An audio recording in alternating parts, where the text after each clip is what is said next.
Hello, lovelies. Welcome to another episode of A Spot of Tea with me. How we doing? So, earlier today, I listened to a TED Talk with James Clear as the guest. And if you don't know, he is the author of Atomic Habits. And if you have not read that book, I strongly suggest it. So, add it to your list. Anyway, so I have my own goals, right? And just thinking about my habits, I'm in a moment of review. School starting back in September. So I'm a substitute teacher, very flexible as and when I want to work. So just thinking about, my energy, when I should be going there, how many days am I going to work, etc. And what my goals are. How have I been doing at work? I've been really reviewing how my business is doing, how I'm operating, how's my energy levels, etc., etc. But you know what? As always, I can fall into the habit of comparing myself to others. Comparing myself to others that are in a similar place to me or in a similar profession with similar goals. This distraction, though, has and can continue to lead one to negative comparisons. And that is something that I have to always remind myself. Stop doing it. Stop comparing yourself, right? Because this can then lead to inactivity. It can lead to those intrusive thoughts. It can block out your creativity. So I needed this episode. I really did. So I had to ask myself, hang on a minute, was my goal to have 6 figures? No. Was it freedom and flexibility?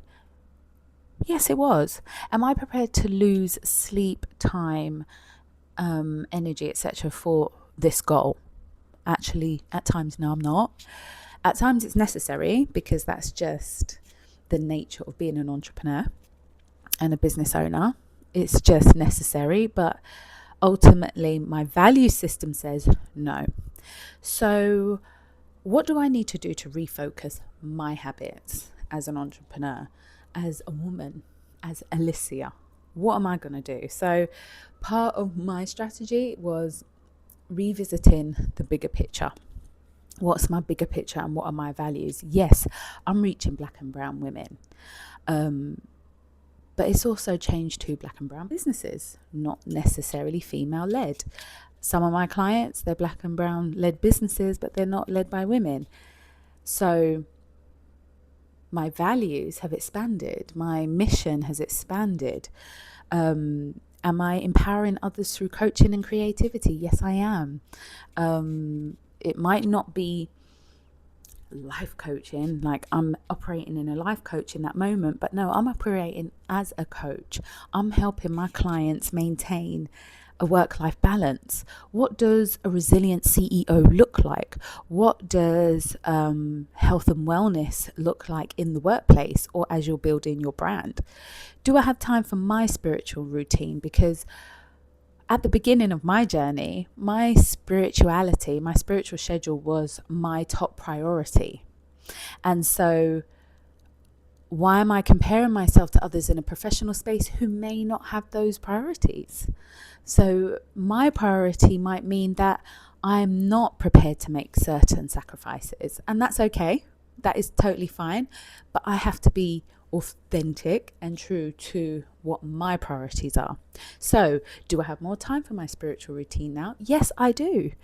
Do I have freedom to work where and when I want? Yes, I do. Am I a millionaire? No. But am I suffering? Am I suffering?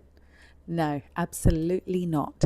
I'm grateful and I'm privileged in what I do have. And something out of that podcast as well was the questions that the host had to ask himself as well.